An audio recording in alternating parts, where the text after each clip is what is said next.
Hello! Welcome to our vlog! Pasko na, so we'll be sharing to you another Christmas recipe para sa Noche Buena. We're gonna be making Maja Blanca. Welcome to our kitchen!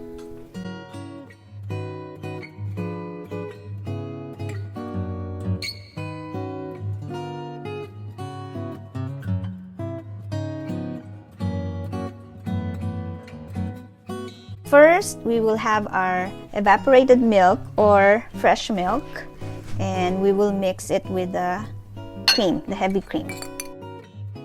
And then the cornstarch.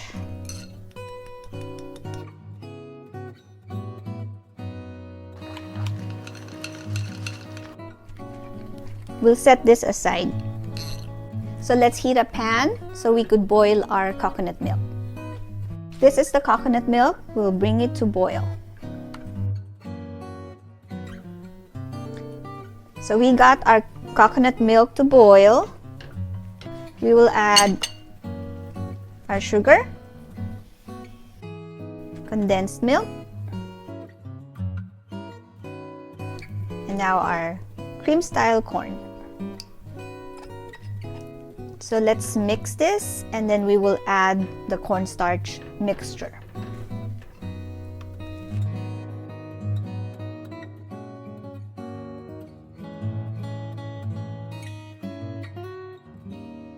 So we will mix this until it thickens. And just a short cuento, just last night, we cooked halaya and put them in jars for Christmas giveaway or gift to our friends. And now we are mixing again. This time it's for ube halaya. So a lot of mixing. Filipino foods are cooked with a lot of love, and it takes a lot of time, a lot of effort. So yun lang. So if you haven't watched our ube halaya vlog, please check our video.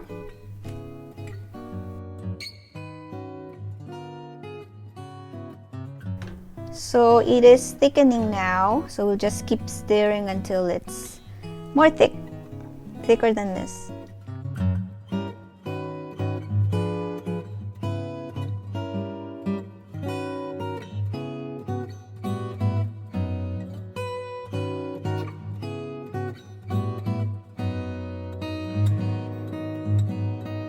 So yan, thick na siya. And it will be ready to be transferred to a flat mold where it would be cooled and put in the refrigerator for an hour. So now, let's transfer it to the mold. Kasya kaya dyan? Maybe halfway, Daddy.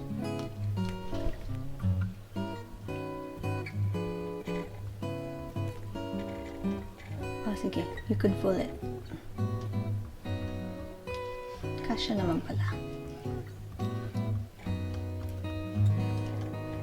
Ayan. So, papalamigin muna and then lagay sa ref for an hour.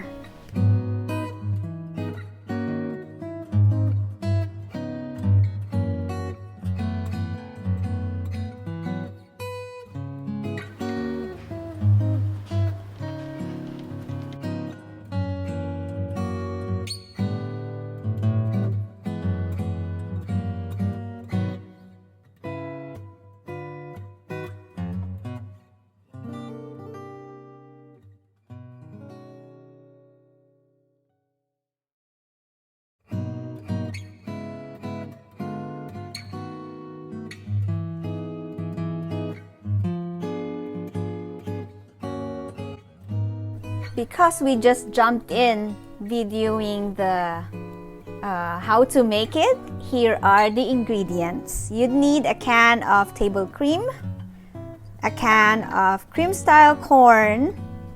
You would need just 6 tablespoons of cornstarch, 6 tablespoons of sugar. You could add less or more, depending on your preference.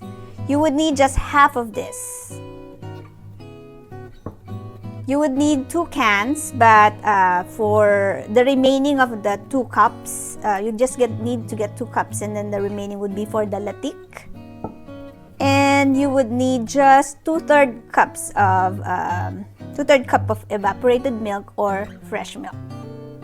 And that's it.